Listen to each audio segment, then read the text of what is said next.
From Tally to Cali, it's time to wake up. Wake up! Wake up! Warchant.com is your ultimate Seminole sports source. And this is Wake Up Warchant, presented by Corner Pocket Bar and Grill. One more Corner Pocket. Now here's Warchant.com's Aslan Hajavandi and Corey Clark. Wake up! What is up, everybody? It is Wake Up Warchant, presented by Corner Pocket Bar and Grill. Coming up on today's show, the beginning of the end of the portal for the spring semester, what it means for Florida State, looking back on the NFL draft, and a weekend wrap-up. Wake Up Warchant, presented by Corner Pocket Bar and Grill, Tallahassee, Florida. Weekday lunch specials from 11 a.m. to 3 p.m. daily, Monday through Friday. On Mondays, you build your own burger out there, everybody. Half-pound Black Angus beef. Sides. Straight fries, curly fries, potato salad, tater tots, side salads. It's anything you want. All for only $8.99 at the Corner Pocket Bar and Grill. Check it out. And don't forget, on Tuesdays, Trivia Night over at the CP, 2475 Appalachia Parkway in Tallahassee. Warchant.com, your ultimate Seminole sports source, which used to be part of an old network that had what they called, Corey, the main board. So there was the Tribal Council, and then Texas had their own message boards, and Georgia, etc. Then there was this main, everybody would flock to it. A little bit toxic in some circles, some might refer to it as. On3's gone ahead and thrown their hat into the ring. They've got a main board now as well. So come on over. It's $29.99 premium access. You can read warchant.com, all the stories from Ira and Corey, Michael Langston's recruiting insight. You can get on our boards. You can interact with Florida State fans all across the globe. And you can read every other school's message boards. You can't go in there and poke and prod them, but you can read everybody else's message boards. But then on the main board, you can go ahead and troll everybody. So troll on. Enjoy it. And hit the thumbs up and give us a 5-star rating and review, please. Corey, how are you? I'm good, buddy. I'm good. I would tell people I don't know how the main board is going to be on 3. I assume it's going to be moderated well with a lot of thoughtful, loving people. Don't be sexist or racist or gross. Okay. Good words to live by no matter where you're at. But yeah. Exactly right, especially on the main board. But, yeah, just in life in general. Just take all that out of your equation and be a normal person. Where to start? Very busy show we have here on a Monday on a quote-unquote off-season. Yeah. We spoke about it, Corey, but the news that Travis Jay had gone ahead and thrown his name to the transfer portal, this a few days after Omarion Duke Cooper also did the same. He had been playing at cornerback throughout his Florida State career, but was being a team player and practicing at safety during spring football. By my count, that's 7 Florida State players that have now put their names into the transfer portal as we record this show since spring football ended. 9 total since spring football started when you add in McClendon and Gant. Now, there'll be a little bit of inertia here, right, Corey, because the deadline was, 11:59 p.m. So these guys will be putting their names in, and the schools have 2 days to go ahead and process them. But a lot of these guys are going ahead and stepping up and saying, hey, I'm out, a la Travis Jay, before they actually get the paperwork fully put in here. By the time you folks are listening to this, everybody that had to put their name in the portal will be in the portal. We might not have heard it yet. It's like think of the trade deadlines in baseball. It's at 4 p.m. The trade deadline is done. But sometimes the trade will sneak. You'll hear about a trade at 4:30. Or 4:45. There is some time. There's some lag time until you hear about it. With the portal, there'll even be more lag time because you're counting on compliance sometimes to publicize it. But basically, anybody that you would care about from a Florida State perspective, you'll know by the time this show airs, you're listening to it, or by what, Aslan, 10 in the morning? Yeah. If somebody that you cared about is in the portal. So as we record this show, which is, pretty late on a Sunday night, we're hoping and, expecting that we're done, that Florida State is done with guys in the portal, certainly guys of consequence. I would say, honestly, guys of consequence that they lost, if we're just looking at it now and nobody else jumps into it, is Pittman and McClendon. That about right? Am I missing anybody? Brendan Gant, maybe? But I should say this, Travis Jay and Omarion Cooper are of consequence because of the position they played. But they never played the position. Like Travis Jay, we never saw him as a safety because he was never on the football field. And Omarion Cooper had just moved there. So because of the position they were slated to play, quote unquote, and where they were on the depth chart, that is a position of consequence. But you have to imagine, especially with Travis J. Was that Saturday that he went in? Yes. Like, look, Cooper on Thursday, whenever it was, Travis J on Saturday. There are safeties in the portal. They need one at least now. I mean, you just can't. Minimum. Right now, you have Shaheem Brown, Akeem Dent, and 3 true freshmen. That's your safety game. 2 of them aren't even here yet. And KJ Kirkland didn't finish out the spring. Correct. KJ Kirkland did not play in the spring game. He looked good when he did play in the spring, I thought, especially for a guy that was supposed to be in high school. But I mean, you can't count on true freshmen to come in and play at this level that you're trying to play at. Now, there every now and again, there's a Derwin and a Jalen. I don't know that we're mistaking any of these freshmen for that, and that's no shot at them. It's just they're not all-time guys like Jalen and Derwin were.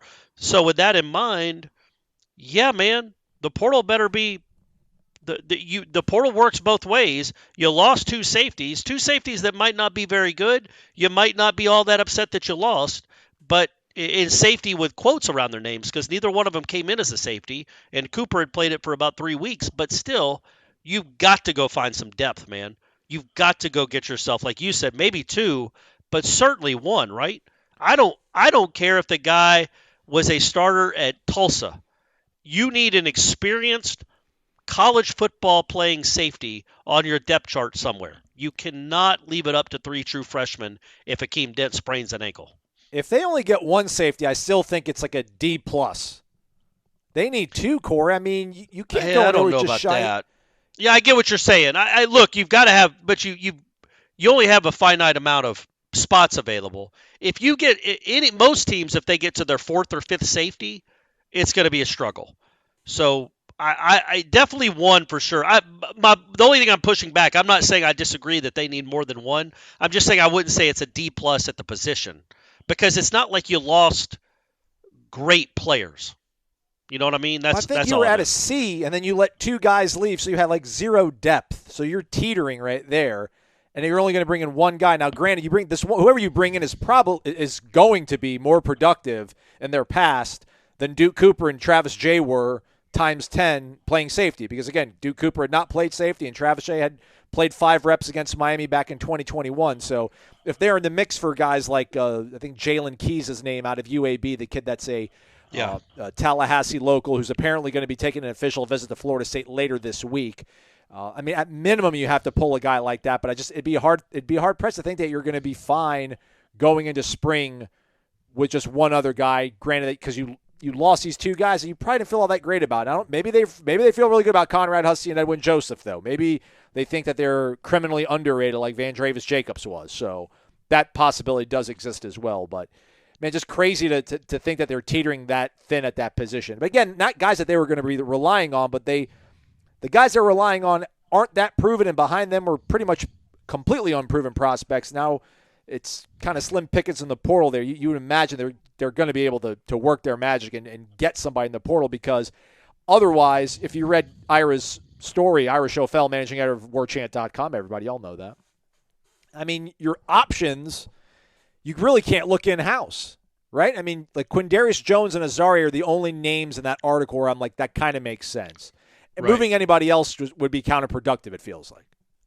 Maybe. I get you, but it's, would you rather have, and I'm just throwing this name out there, let's say Jarian Jones. Would you rather have Jarian Jones as your backup safety or a true freshman? Like if Akeem Dent gets hurt, would you rather see Jarian Jones back there, who's played a ton of football? It has actually been a very good defensive back, and I'm not being hyperbolic there. The last month of last season, and then for most of the spring when he was out there, Jarian Jones was good. Yes. Would you rather have him on the field or a true freshman? Like they isn't do. That taken away? Isn't that robbing Peter to pay Paul, or cutting our nose to spider face? Isn't there a number 2 cornerback right now? I mean, I still think Cypress starts. I think Cypress will get it together, and he's going to be opposite Renardo Green. Jarian is a hybrid type. He could cover nickel, he could play some corner. But when you talk about you have, let's say Fentrell Cypress locks down the other corner spot, like we all assume he would when he signed here. So you've got Renardo Green and him. Well, look at all the other corners you got from Quindarius, but also Azarie, Jarian Jones, Greedy Vance, Kevin Noles. You've got guys that have played a lot of football that you can push back into that role. It's not ideal, but they are football players. And Jarian Jones, you get him on the field.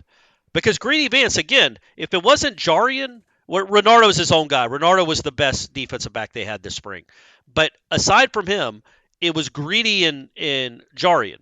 Well, I don't know that both of those guys are going to play corner. You can, in a pinch, move one of them to safety. You don't want to. I'm not saying their skill sets even evolved or even correlate to that position necessarily, because I wouldn't say either one of them are aggressive tacklers, but they've proven to be capable college defensive backs. What you worry about at the safety position is losing games because guys make mistakes. Like, it's one thing to not be a great safety. It's another thing to actively lose games for your team because you're not in the right position. Because if your safety's in the wrong spot, you turn a 12-yard or 18-yard completion into a 60-yard touchdown. So you've got to have guys back there that know the scheme, that can play that know football and have played a lot of college football. So I think Jarian is a better option there than any of the true freshmen. And I'm thinking specifically about September. Going to Death Valley and playing LSU in Orlando, you cannot have a true freshman back there. And hopefully you won't. Hopefully, I guess it'll be Shaheem and Akeem, the EAM team. A little dream team action. That's not bad, right? The EAM team. Right. Shaheem and Akeem. But if to have a backup, I think you cross-train multiple cornerbacks. Azarie seems to have the best frame for it, but I don't know that he wants to do it. But I think you cross-train multiple cornerbacks back there if you don't go find yourself one or two guys in the portal. But I think that's a big if, because I think you just said they're hosting the kid from UAB that's a Tallahassee product. He's coming on May 4th or May 5th, whenever that is, for a visit. So they know they are in the market for one. They know they need one. So I would be stunned if they don't go get at least one safety in the portal. But my point being, if you get one in the portal and then you cross-train these other guys, in a pinch they can play safety. If two of those three guys get hurt, then that might be your best alternative, as opposed to spending another roster spot, and you don't have many of them, on a fourth safety when you might want a fourth defensive end. I'll subscribe to some of that. You'll subscribe to all of it. I'm fine. And like it. Okay, give me Jalen Key. Give me one guy from the portal. I'm fine cross-training a guy like Azarie. I don't want to move. And I understand what you're saying, in a pinch, throw him out there. If I hear what you're saying. And Jarian's good, right? Jarian's a good quarterback. Yeah. Maybe Azarie, because Jarian right now is better than Azarie at cornerback. And he's better than Central. He had a better spring than Central Cypress, correct. too, man. So maybe Cypress is a guy you would try there too. The point being, yes, I agree with what you're saying. Azarie has not bathed himself in glory in front of us as a cornerback. So maybe it would make sense, not only because he might not see the field that much at cornerback, but maybe he doesn't. Maybe he's not going to be a great college cornerback, and if you make the switch now, maybe he does become a bona fide safety. Maybe that's more his skill set. But yeah, you're right. He's not as good at. Yeah, I see what you're saying. So if you move Jarian to safety, well, then now you've weakened yourself at the cornerback position. I think right now, if you move Azarie to safety, you're not weakening yourself at cornerback, because he's not as good as those other four. Yeah.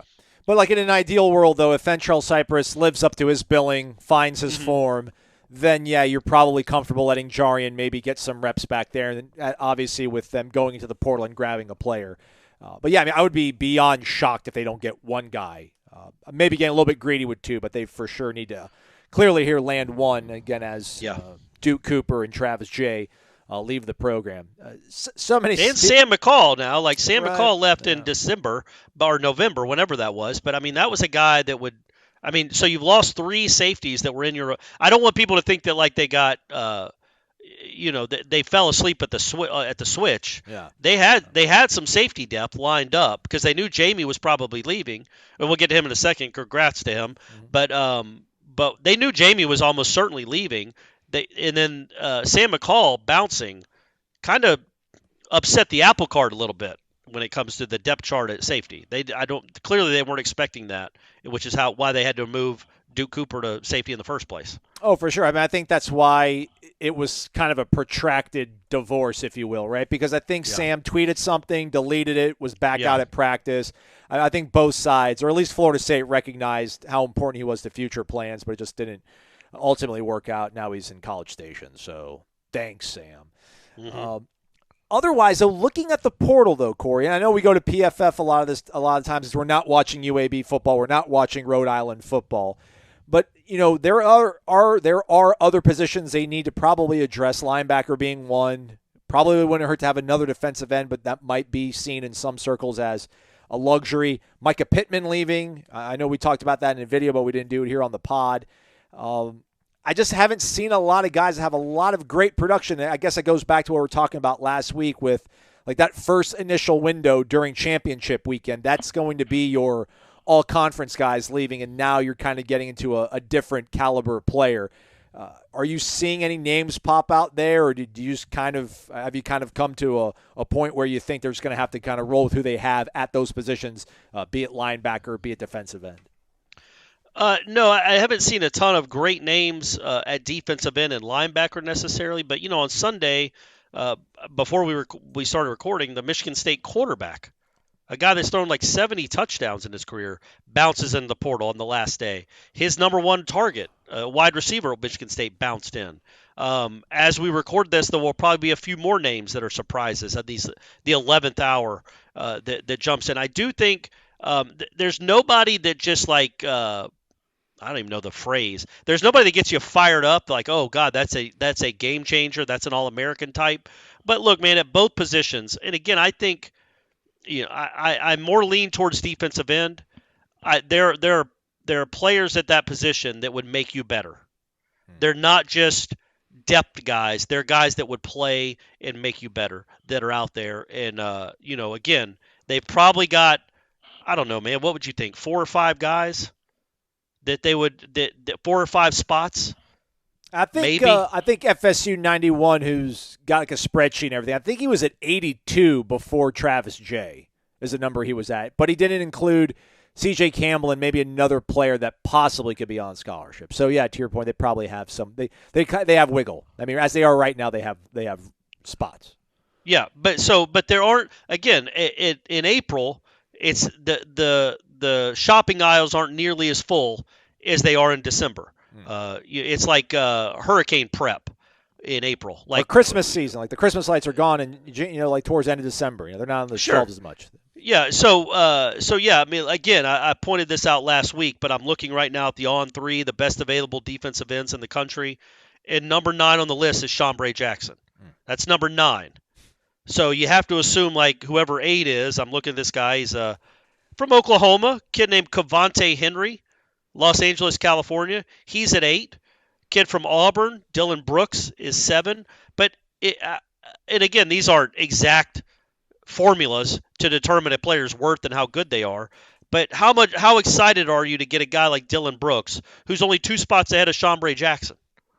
The guys that get you excited, the Jared Verses of the world, the Daryl Jacksons of the world, they're kind of already out there. They're not kind of. They've already been snatched up.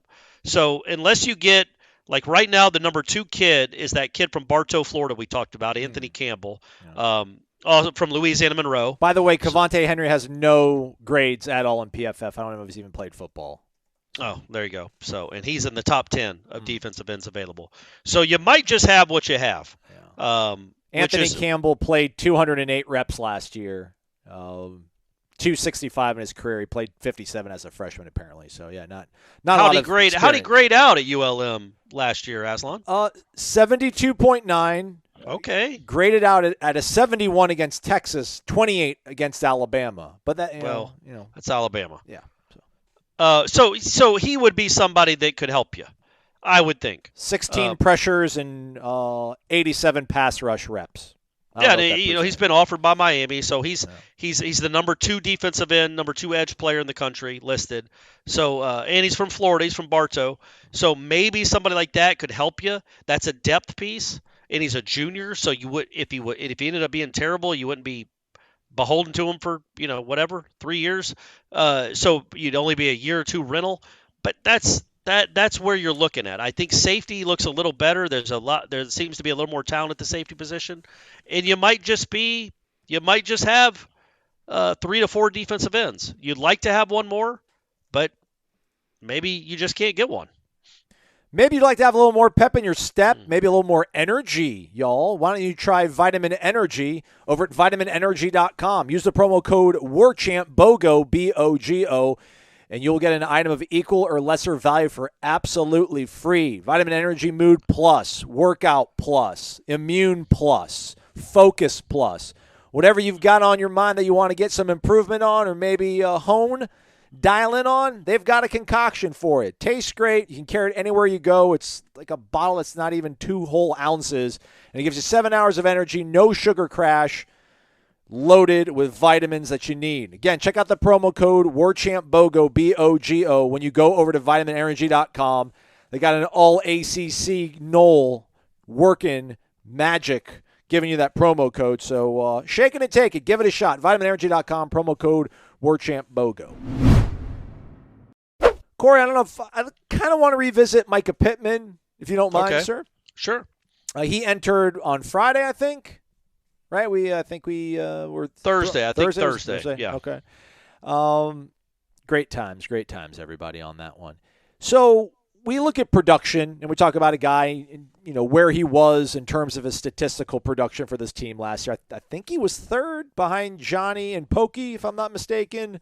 Like 25 receptions, somewhere there, about 3 touchdowns. And we keep talking about is Kentron good enough as a number 2 receiver on a hopeful playoff team, hopeful conference team. And we don't want ever to sound like sour grapes. And we're trying to be honest about this. I mean, we're out there. We see these kids practice. You guys are seeing them play football games. We're seeing them in the games as well, but we get a little bit more data on them watching them in practice.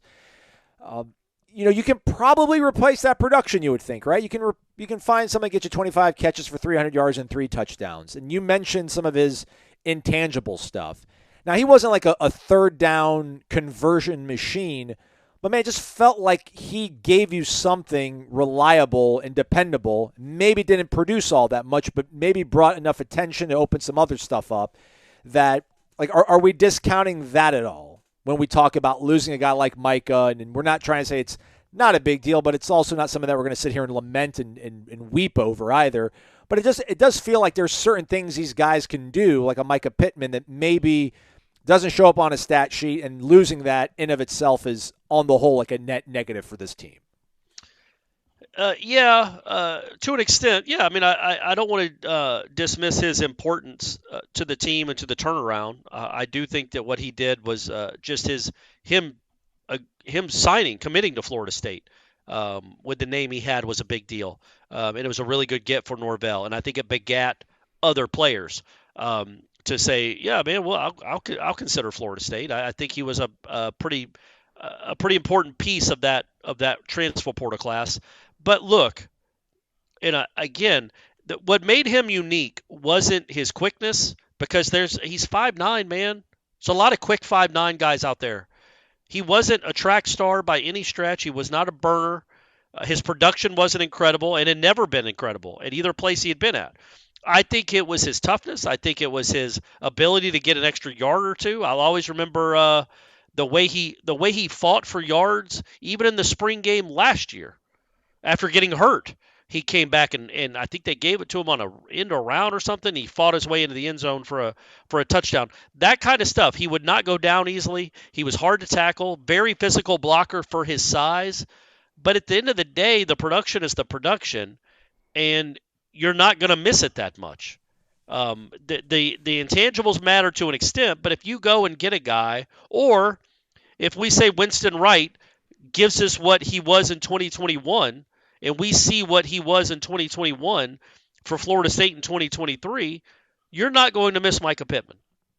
I just don't think you will. I think you might, especially on the football field, you might miss his personality. You might miss his presence in the locker room. You're certainly going to miss his YouTube videos. I get all that.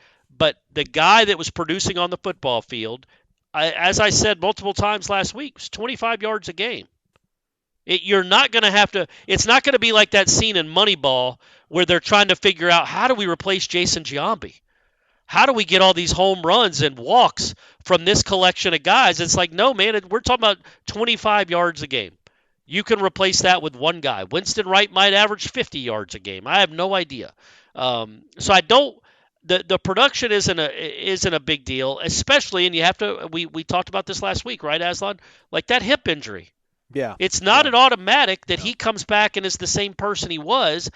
And on top of that, the person he wasn't all that special. He just wasn't a unique guy. He was a solid guy. He was better than what you had.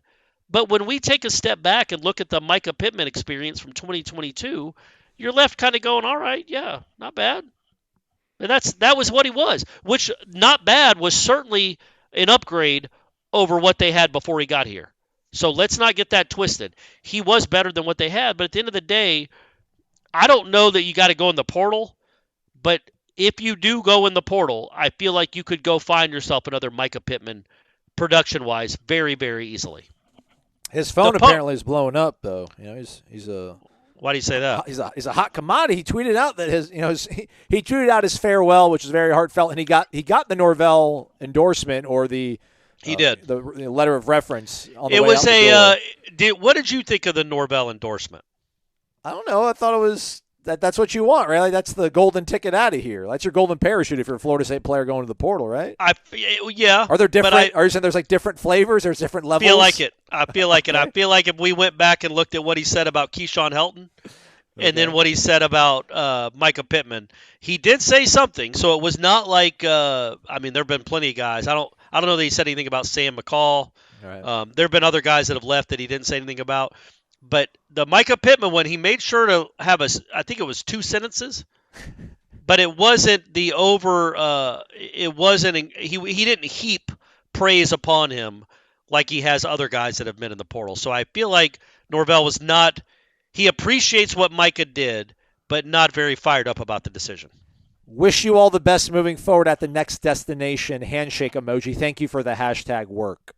Yeah. Well, they didn't have as long of a relationship as Keyshawn Helton, you know. Right. Sure. Yeah, I just wonder again. Some guy can come in here and catch. According to Pro Football Focus, which I shouldn't probably rely on them all that much. 32 receptions. It's just are you going to get 8 of them against North Alabama and then go missing in an important game? Now, again, of his 32 catches here, 10 of them were contested targets. 6 were actual contested catches. So he had a 60% contested catch rate. Of those 4 that didn't go his way when they were being contested, 2 of them were actually picked off. So, and I don't know how many picks Jordan had on the season. I'm assuming those picks were probably from Jordan. But 19 of his catches went for first down. So that's something that, is of value. But to your point, we're assuming, Ja'Kai, Vandrevius, Winston Wright, some amalgamation of those guys will be able to kind of step in. But then I guess special teams is another kind of piece of the puzzle. That'll be really tough to say. But again, the hip surgery is something that we probably don't talk enough about because that really does jeopardize everything for him this season. It will be interesting to see where he does end up. But he did tweet out after his farewell message that blessed to receive all these offers. I'm going to put the phone down and enjoy the rest of my day. So okay. Good for Mycah. Right. Good for Mycah. All right, Corey. So here's what he said about Mycah Pittman. Okay. Norvell, he said, wish you all the best moving forward at the next destination. Like you said, handshake emoji. Thank you for the work. That's it. So that's, I don't know, what is that, 14 words? And Count then the characters. And then I found the Zane Herring one.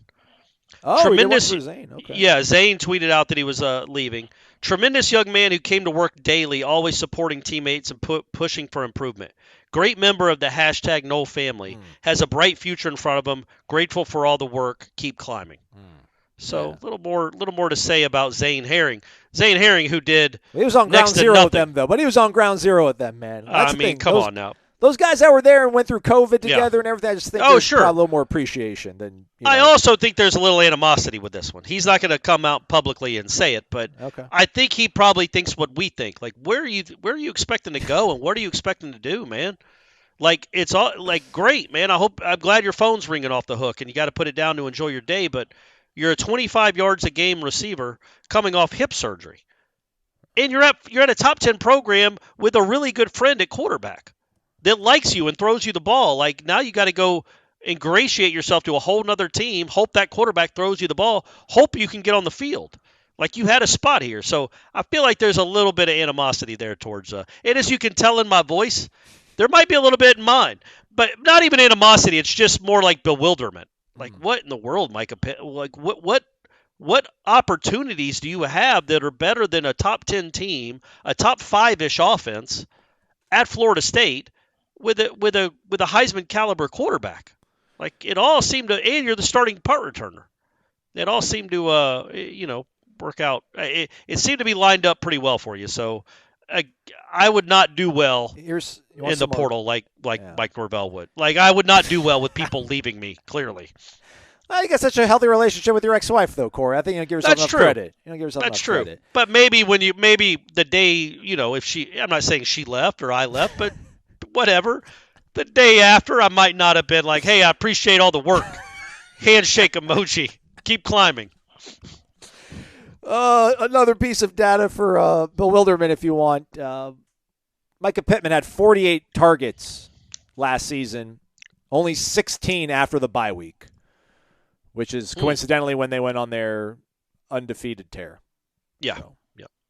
Yep. I mean, look, he was again. Now it sounds like we're trying to diminish his role on the team. No, but if that piece is why would you leave? I mean, if you're asking yourself, like, why would you leave? You had 48 targets, but you only had 16 the last 6 weeks of the season. Yeah, that might be it. Like, he wants to go somewhere that throws it. I mean, because that's Florida why State he left still, Oregon, but he knew what he was signing up for coming here, man. Yeah, but still, like, Florida State's going to be probably even a run-first team next year. Yeah. They threw one of those games.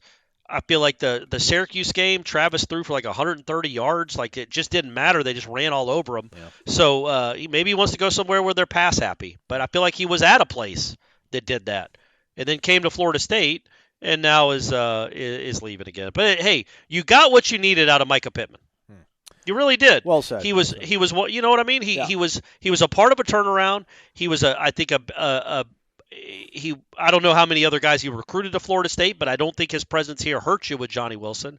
And that alone was an enormous enormous feather in Mycah Pittman's cap during his time at Florida State. So you got what you needed out of him. You wish him well, but I wonder with him not being around if it changes their mindset at all about the wide receivers in the portal. I don't know if it will, but I think we all think you wouldn't mind one. It's like you don't need him, but you wouldn't mind one. You need a safety, but you don't need a wide receiver, but you might take one if a good one's interested in you. I definitely, if they've got some special teams credentials too, like if they got some punt return, kick return experience, that would definitely make me a little bit more inclined to take a wide receiver. A lot of NFL teams were not inclined to take Jamie Robinson, shockingly, Corey, and I mean that sincerely. He went on the final day of the draft, 5th round, 145th overall to the Carolina Panthers. I'm not going to get into the game of, he should have stayed. I mean, he paid his dues playing college football. Jared Verse stayed, so on the whole, everything there, you as a Florida State fan, Trey Benson stuck around, Jordan Travis, I don't know if he had NFL aspirations or anything. He does, but I don't know if this year was going to line up for him, but I think you're fine there. That was extremely surprising to me. I'm not going to call it steal of the draft because I wasn't too dialed into where everybody else went, but surprised to see him slide and drop that far, no? I don't know, man. I don't know how much of a slide it was. It was like the Will Levis thing, like, did Will Levis really slide, or were people just wrong? Yeah. You know what I mean? Like, would you watched all those quarterbacks play? Would you have drafted him in the top 10 picks? I wouldn't have drafted Anthony Richardson, though. But but at least Anthony Richardson, like, he excites you with what he could potentially be. Yeah. But Will Levis is like, man, are you really thinking this guy's going to be the second pick in the draft? And, once you get to the latter half of the first round, teams don't need quarterbacks. So they're usually pretty set there. So anyway, I don't know that we went into that. I didn't go into that thinking Jamie was going to be a first or second round pick.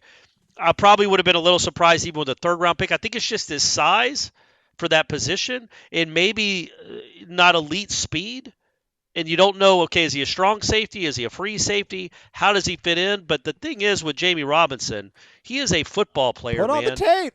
Yep, exactly right. He is a football player, and I think there's as good a chance that he's a 10-year vet. Don't put the Rashad stink on him, Corey. Well, then he is a Rashad Green. Okay. Like, I think there's a better chance that he's a 10-year vet. I would be more surprised if he's out of the league in a couple of years than I would be if he's a 10-year vet. I just think that guy is a straight-up football player. You get around him, he gets around your team, and you want him around your team. I just think there are some guys that are built like that, man. I just think that, I mean, he is a guy that he would be hurt. He was not healthy for much of this last season, not 100% anyway, but he was always out there and just made every football play he needed to make. And, hey, for Florida State fans' perspective, he has an all-time highlight in the Miami game that you'll always remember. But, yeah, I think going back to what you said to start that the talk about Jamie was, there's no way he made a mistake by leaving, because what else could he do? He is whatever his deficiencies were in the eyes of the NFL. Certainly, it wasn't production, because he led the team in tackles the last 2 years. Yeah. He had 100 tackles this past year. He led the team in interceptions the year before. So he's proven he can play at this level and play well. So whatever questions they had about him would not have been answered by another All-ACC year at Florida State. Clearly, that wasn't what they cared about. It's something with his measurables that worried them. But he now has a chance to go prove them all idiots and go have a 10-year career like I'm predicting you will. Yeah, Bob Sanders. I don't know if that's like the comp for him, but that was an undersized safety that ended up having a really good NFL career that hopefully Jamie was able to replicate. And, I mean, I was trying to look at, and I don't know how the NFL contracts work out, but it was one of those things where I looked at whoever got drafted 145th overall last year, and I think like their guaranteed money was somewhere in excess of $300,000, but they ended up making $800,000 because they were able to stick onto the roster. Okay, good. And surely Jamie's going to, I mean, barring injury, was going to stay on whatever the roster of the Panthers. Wouldn't you think at the very least, because of the school he's coming from, he is a dude you put on special teams, and you know he can play special teams for you. Even if he can't get on the field in the secondary, he has a value. And I think that will, if nothing else, that would keep him in the league for a while, is what he's willing to do and what he can do on special teams. Yeah, I was trying to get into the seedy underground of, like, what would he have been offered? Like, what would he have been offered to stay? Right. Like, if gotcha. So I don't know, like, what kind of, I mean, did you give him more than $250,000 to stick around? Like, that's a huge number for a safety, but that's obviously a position of need, and I don't know. We don't have to get into that one, I guess. Well, and also I think at some point when you're his age, you've already made some money playing college football, which is just such a funny sentence to say. You've already made your money playing college football. If you view yourself as an NFL player, at some point, no matter they're not gonna offer Jamie Robinson $1 million. No. So at some point, you need to go try to make a real living where you can make life-changing money. And if Jamie Robinson hits at the NFL level, he gets to that second contract quicker. Yep. He gets to that life-changing money quicker than another year making, and I'm not poo-pooing this because it's a lot of money. Let's say another year of $110,000 at Florida State. He needs to go make more than that playing NFL football and get to that second contract quicker. Yeah. Otherwise, Robert Cooper picked up by the Seattle Seahawks. Ontario Pokey Wilson picked up by the San Diego Chargers. Cam McDonald got picked up by the Green Bay Packers. Those are the names that we were able to see out there on the free agent market. Obviously, some other guys hopefully trying to get some minicamp invites. We'll see how that goes, and we'll forward on over to you. Former Noles, although that's maybe a oxymoron, once a Nole, always a Nole, right, everybody? Isaiah Bolden, who went to JSU, Jackson State, where Deion Sanders once was, actually got drafted 7th round by the New England Patriots. Jalen Lars Woodby signed with the Rams. He was at Boston College the last few years. James Blackman exhausted his eligibility at Arkansas State this past year, signed with the Miami Dolphins, the hometown team. And then Kalen Laburn, transfer to Marshall. He's with my Niners. He's going to end up busting off a 100-yard game, I think, at some point this year, because that's just so Kyle Shanahan does, man. That's what he does. MyBookie.ag, promo code WARCHANT gets you an instant cash deposit bonus. You could have bet on Will Levis and where he would have gone in the draft, but hopefully you weren't drinking the Kool-Aid and you stayed away from that one. But there's plenty of options out there when it comes to your sports betting needs, whether it's the MLB season now in full swing or the NBA playoffs now heading into the second round with all the matches set up here for the second round. You can do it all over at mybookie.ag from the comfort of your phone, comfort of your laptop, whatever device you want to use. Just use the promo code WARCHANT when you go to mybookie.ag. You'll get an instant cash deposit bonus right into your account that you can instantly use. I don't know what the status is for Joel Embiid later tonight, Corey, but 10 points the Celtics are giving out against the Sixers. I'm going to go Ewing theory. I think they'll keep it close-ish. I think the Sixers, I'll take 10 points.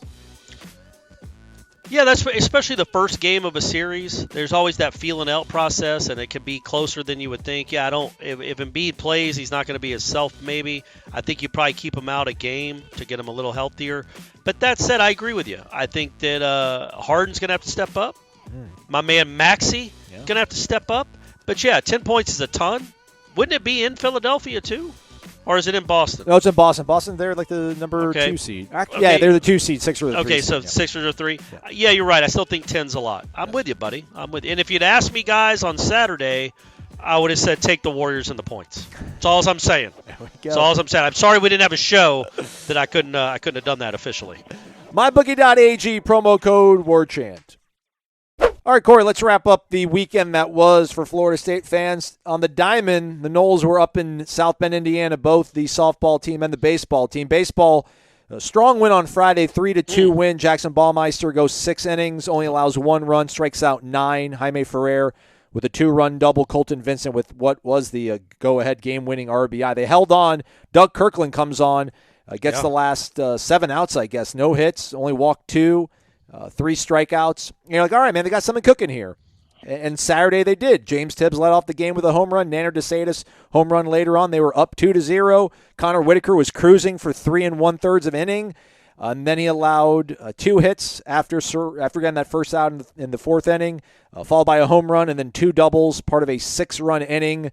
And what ended up being a 12-2 win for Notre Dame on Saturday, then the rubber match on Sunday. They were up 4-2, but they allowed 4 runs in the 3rd inning. Carson Montgomery wasn't able to navigate through things, or rather in the 4th inning wasn't able to navigate through things. They were up 4-2, and then the 3-run home run lost that lead. In the bottom of the 4th, the Irish, they plated 3 runs on 3 hits and 2 walks. 12-8 your final on Sunday, which I don't know if they're mathematically eliminated for making the ACC tournament, but I'm not going to waste my brain cells, the limited ones I have remaining, trying to figure that out. Meanwhile, softball, though, Corey, big win on Friday in extra innings. They hung 4 runs in the top of the 6th to extend the game. They win on a wild pitch in the 8th inning, and then after toying with them on Friday night, the ladies dropped the hammer on Saturday and Sunday. Run ruling Notre Dame 11-2 on Saturday, 12-0 on Sunday. They out-hit the Irish 13-1 on Sunday. Next up for the ladies at Gainesville, taking on Florida, 6 p.m. That'll be on ESPNU. Any thoughts from the Diamond, Corey?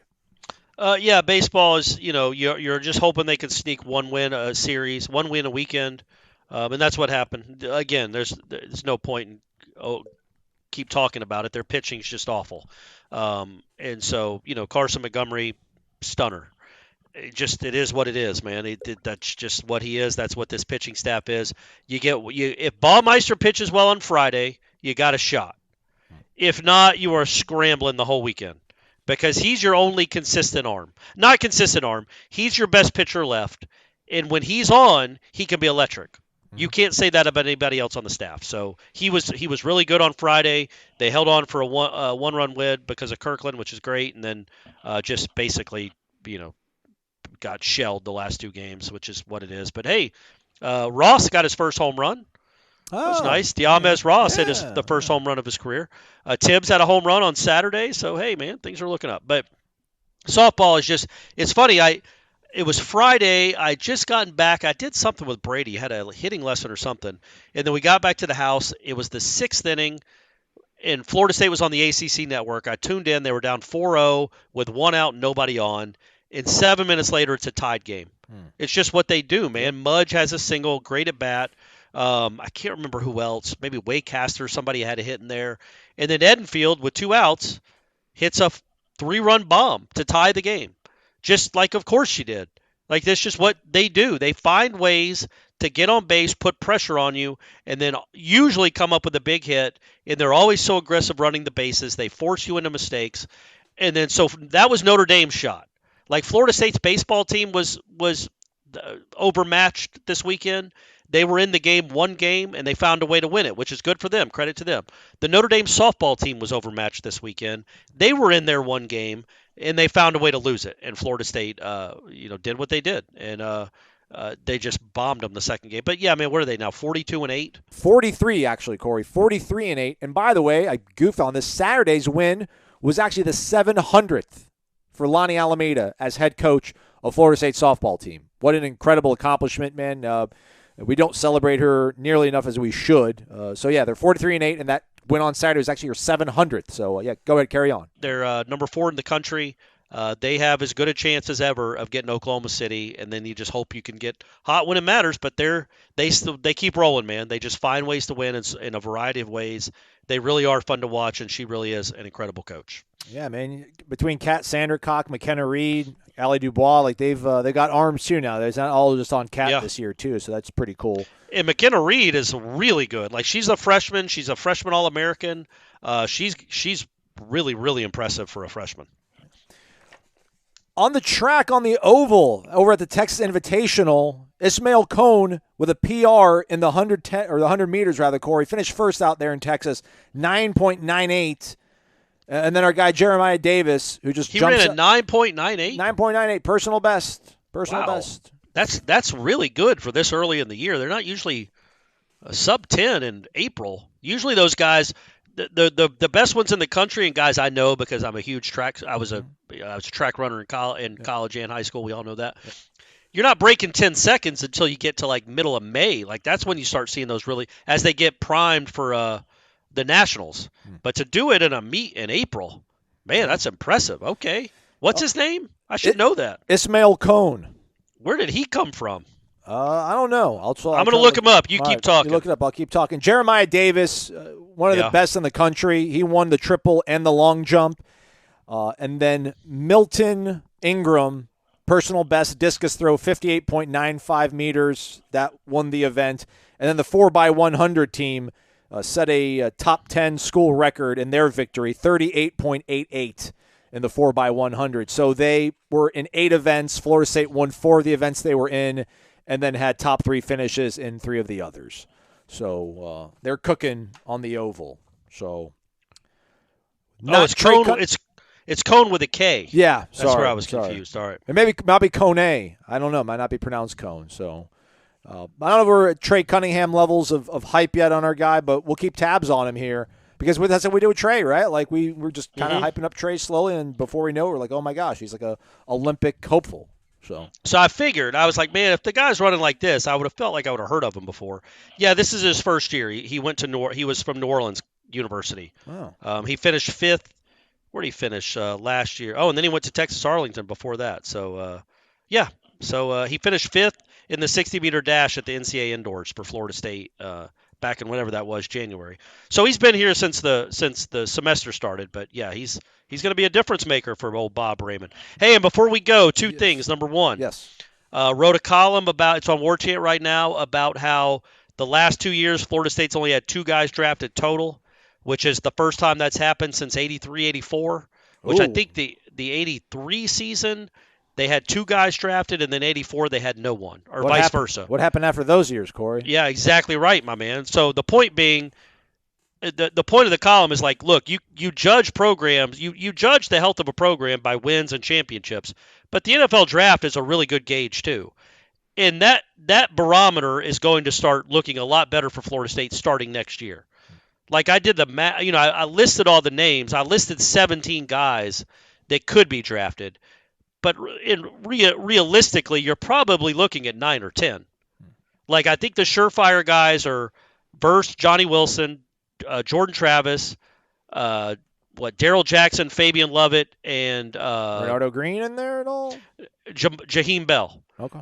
And then Renardo Green is in the next wave. Yeah. And then after that is even guys like Shaheem Brown and Kentron Portier if they have really good seasons. You put Jeremiah Byers in that tier. Jeremiah Byers is I think he's in the second tier with Renardo Green, yeah. And so is Braden Fisk. Like guys like that, like literally they could have, and what if Kalen DeLoach takes a step? Like they have, the point of the column was there's 17 guys that I listed that's like you would not be stunned if any of these guys were drafted. Doesn't mean they will be, but there's 17 at least. And we haven't even seen some of, they might land somebody else in the portal, or somebody might take a huge step, somebody in the offensive line or defensive line, whatever. Josh Farmer, I didn't even mention him. So the roster now is draftable.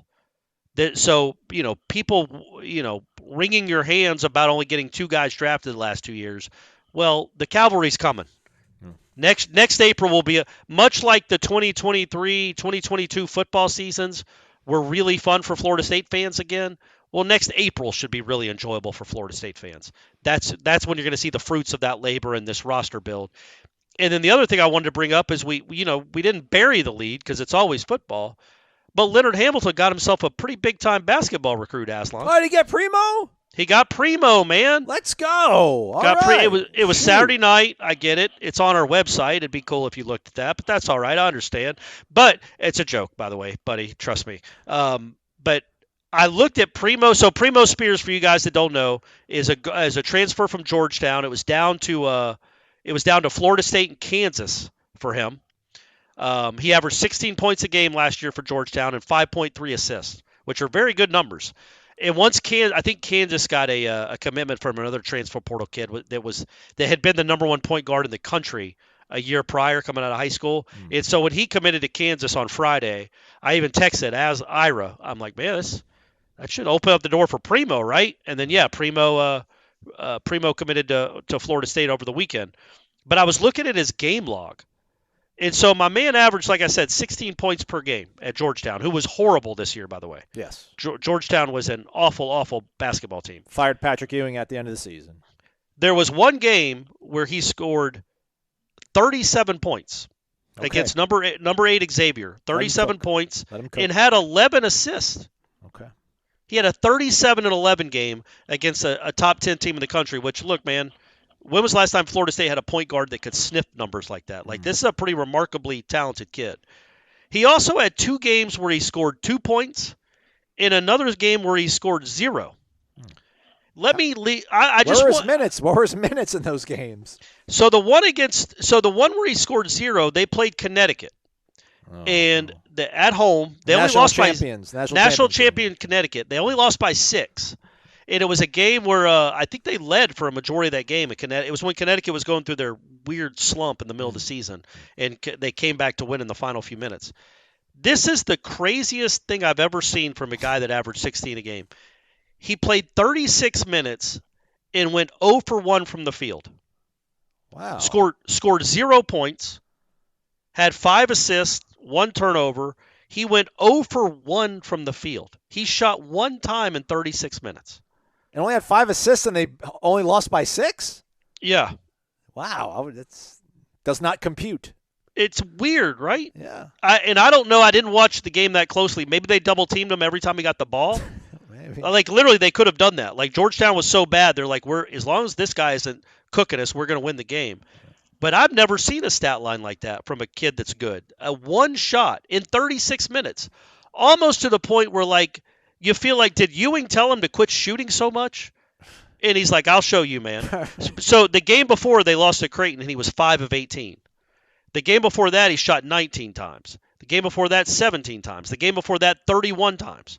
15 times, 17 times. And then 1 shot against the eventual national champions. That was just kind of odd. Then he came back with an 18-point game, 8, 16, 7, 11, 26, 21, and 17. So, he can really play. And I can understand that it can be really hard to play for a bad team when you're getting your brains beaten in all the time. It's going to be – but I think this is a unique talent and a supreme talent, and they got a point guard that they really needed. Like, this was one of the bigger names in the portal, and Florida State got him. So they – all things considered, when you think about losing Caleb Mills and losing Naheem McLeod and adding Primo Spears, I think you're better than you were this time last year. And Matthew Cleveland. I know. I didn't mention him because he was not an addition by subtraction guy like the other 2 guys were. That was just a loss. Right. But I still think losing those 3, but then adding this kid might end up being a net positive, a pretty substantial net positive, depending on how he fits in. Because I mean, he shot 31 times in a game, and then 2 weeks later he shot once and played the same amount of minutes, 37 minutes. My boy, I hope he's not shaving points, man. I hope he's not shaving points. Hey, let's not put that out there. No, I mean, that was their best game they played the whole season, was when they only lost by 6 points to the national champs. So you got Primo Spears, Jameer Watkins from VCU, Josh Nickelberry from LaSalle. You got Darren Green, sorry. Cam Corn, Baba, Cameron's coming back, and Jalen Gainey. Mm-hmm. You might be able to mess around and win 18 games in this conference, right? Maybe. If everything kind of falls pretty good.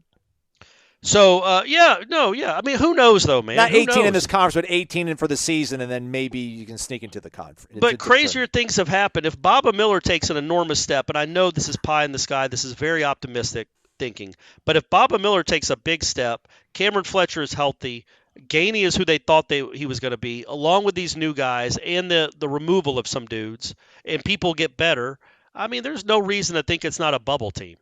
Yeah. Like, there have been less talented teams that have reached the Sweet 16 of the NCAA tournament. So there is a chance. It's just all about cohesion and how they fit in, because it's going to be a lot of different moving parts. Caleb Mills and Matthew Cleveland had the ball a ton last year. Now they're gone. So who has the ball? I mean, obviously Primo Spears is going to have it a good bit. But, you just wonder how it all fits in. But the pieces are there that you could have yourself. There's no reason to believe you can't challenge for, fifth in the ACC and get to the tournament. If you get in the tournament, you have a chance. But I did look this up, though, because Georgetown played LaSalle last year, Nickelberry's team. Yeah. So in that game, Primo was 0 for 7, two free throws, 1 assist. Good grief, Primo. He had 2 points and 1 assist in that game, but they won. They won by 7. And Nickelberry made 1 shot. So your 2 transfers in that game combined for 5 points and were 1 of 13 from the floor. So if you're going to go, I'm just saying this to Florida State fans, if you want to go see the talent you've accrued this offseason, don't watch that. Don't put on the Georgetown LaSalle game from whenever that was, November of last year, because you're not going to be impressed. But these are guys that can fill it up. Primo especially was a very coveted guy, man. Like I said, Kansas wanted him. So this is a big get for Leonard. All right, there we go. Lots on the bone. Hopefully we got to all of it for you folks. We might have to do a live show this week, Corey. It's been a minute, and I'm all tapped out on recruiting stuff. But who knows? Maybe we'll do a recruiting show because of the portal, and who knows what's going to happen with all that, and Jalen Key. Who knows what's going to happen with all that? You will if you go to warchant.com and you're a subscriber. Absolutely. Michael Langston will keep you updated. Also check out the site just in general because of everything that's going on with the team, all the influx. We've got you covered. Corey Clark, Irish O'Fell. Don't forget the Jeff Cameron Show coming up 1 to 3 o'clock. And be on the lookout for the Renegade Express thread in the Tribal Council. And we'll do a mailbag show later on this week as well. For Corey, I'm Aslan. Thanks for listening to Wake Up Warchant, presented by the Corner Pocket Bar and Grill.